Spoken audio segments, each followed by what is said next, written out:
Hello, it's Yuni here and welcome back to another video. In today's video, I am going to do a review on Where Winds Meet, what I like about it, what I didn't realize I was going to like about this game, and just an overall honest review from someone who has played a lot of MMOs. As a disclaimer, I did not think I was gonna like Where Winds Meet. I thought it just looked like every other East Asian MMOs I've played in the past, like Swordsman Online, Age of Wushu, Blade and Soul. Like, it didn't look new. I also don't do well with Souls-like games like Elden Ring and New World, where my brain kind of just lags too much to parry and to do, you know, the game mechanics. And in those kind of games, it is a little bit unforgiving. So yeah, I didn't think I was gonna like the Souls-like aspect of this game. I was so used to auto battle and the clicker games, I honestly did not think I was gonna fare well. And so when I first started this game, I put myself into story mode. I was like, I'm not even gonna try hard. There's no point. I will probably quit. I didn't think I was gonna like the color palette of the game because it looked too realistic, too dark, and I'm very much into the anime style games where it's bright and colorful, so I didn't really think I was gonna like this as much. And lastly, I was just worried that this is gonna be like any other new MMOs that we've had where it's really made for mobile gamers. And so there's a lot of just auto clicking and then it's a cash grab. Pretty much just gacha, cash grab, auto clicking, you're done. The bigger your wallet, the bigger your PP is in game. So I was really worried it's gonna be one of those games. And I'm like, look, I already played a lot of those. I don't really need to try. But I met someone in Blue Protocol who kept saying how great this game was. And this was literally 2 days after this game released. I literally had no idea that Where Winds Meet was even out. I didn't even know what this game was at that point. So I was like, you know what? If it's free to download, I'll give it a try. Not expecting much for it. I was not expecting to put 190 plus hours in the past 3 weeks that I played this game. So here we are. What surprised me about this game was that the aesthetics, even though it can look very dark, is so gorgeous. Like, the aesthetics of this game is just super gorgeous. The aesthetics of this game is really aestheticking. It's just so pretty. This game is so gorgeous. Like, look at these outfits.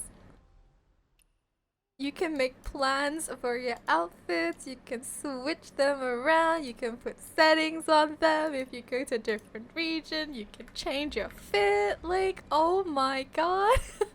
It is beautiful. And the environment is also aesthetically beautiful and gorgeous.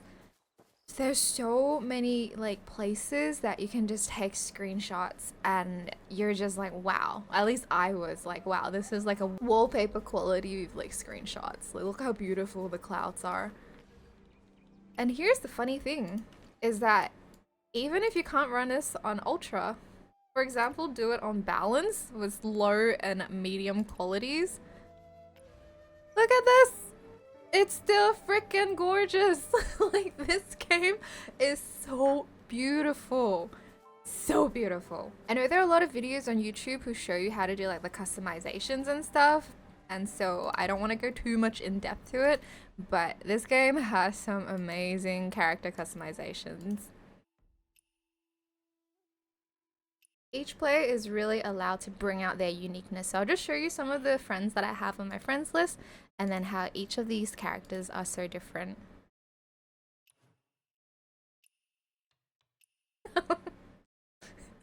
This one might be my favorite.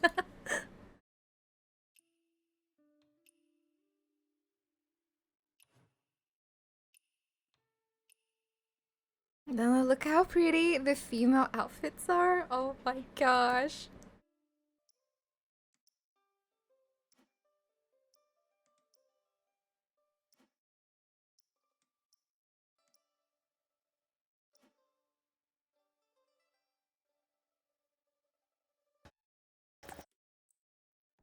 As you can see, while some of the outfits may look similar, people can dye them to fit their color themes, people can do different hairstyles, you can mix and match accessories, and by doing so, people can just bring out their uniqueness in game, and I think that's just really amazing. Aesthetics aside, another thing that really surprised me about this game is that although it has a separate co-op feature or like an open world feature, and then you have your own like solo mode, even in solo mode, you don't feel alone. The environment is just super lively and it breathes. You have NPCs that are designed to do its own thing, like they'll, live in their own little environment. You can talk to the NPCs, make friends with AIs if you like to. There's also mini games with the NPCs like pitch pot and everything, and it just feels like you. Oh my gosh. Oh, I'm gonna get hit. No, this is not even legendary. Why am I getting bullied? What the frick?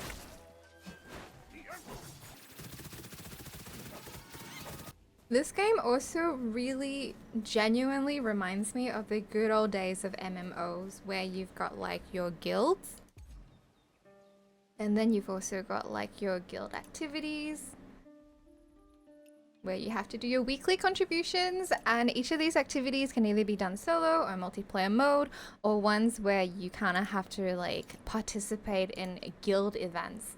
Another thing about the good old days of MMOs is your competitiveness, like your leaderboards and stuff. So for example, for guild, we have the Breaking Army, where you have your member ranking for leaderboards, but there's also guild rankings.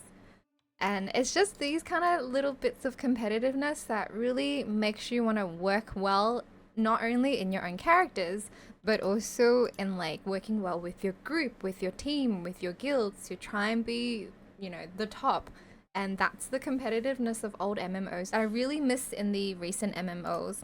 And if you're not into like the competitiveness of MMOs, you've also got like your social features where you can look at fireworks together, you can play mahjong, you can do pitch pot, you can play DDR with your fingers, you can check out whale boats and do wrestling, and there's all these little things that allow you to interact with everyone, with all the randoms, to make friends, to build relationships with people. Just pretty much social features of 2025, and this game just has it all. So this is why it really reminds me of the good old days of MMOs, where it's not just about dungeon running, where it's not just about logging in, grinding, and dungeon running. I feel like people don't realize those that stay on MMOs, you guys really stay for the social features, whether you like it or not. Whether you like being in the leaderboard or not, whether you like doing guild activities or not, people stay because of the community. If the game cannot foster a good community for you based on the events that it has, then no matter how good that game is, it's not going to be as memorable. Where Wings Meet is really making itself memorable because of all these little gimmicky things that it has that really kind of brings you together. There is something for everyone. The fourth thing that I like about this game, which I honestly did not think I was going to even bother, is that I want to do better in game. Yes, I'm from Australia. Yes, I have horrendous ping and I'm gonna be laggy and, I'm gonna rage and everything. But after playing this game in story mode, I realized, oh, I want to learn the battle mechanics. I want to learn how to fight the bosses properly. I want to get better even if I have shitty ping. Something about this game is helping me get over the fact that, hey, I'm not a shitty gamer because I have lag. That I can improve in this game. That's so much so that I actually literally 2 days ago made an alt account to run this game on legendary mode. Like, I genuinely did not think I was gonna do that because legendary mode means if I can't parry in time when I fight bosses, I will probably spend, a good few hours in there just dying. and each death will probably put my rage meter to higher and higher and higher. But I'm excited. Like, something about the game battle mechanics that does not feel unforgiving. It feels like I can learn and I will learn and I will get better. Because of that, I will overcome each boss challenge, and the challenge itself is the fun of the game. So I'm really excited. I am genuinely excited to just get stuck on a boss and to just do my best. To learn and do my best. I literally did not think I was going to be like that. Considering for the past 5 years, all I've been playing are gacha MMOs or just gacha games in general. Lastly, this is a game that I cannot stop playing, but I do not feel guilty when I turn it off. It's not a grindy game at all. I can log out at any time and I don't feel as though I'm, behind anyone. I don't feel pressure to just be online 24/7 for the sake of it in case I missed out or anything. This game, if at any point I'm like, I'm done, I don't really need to do anything else anymore, I'm gonna go eat, I can just log out. Like, the only thing that you have to catch up on is just your hand and eye coordination. This game is a ADHD fever dream, and my brain is loving it. It really is.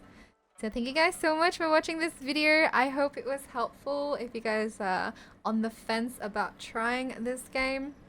I do absolutely highly recommend it. Hashtag not sponsored.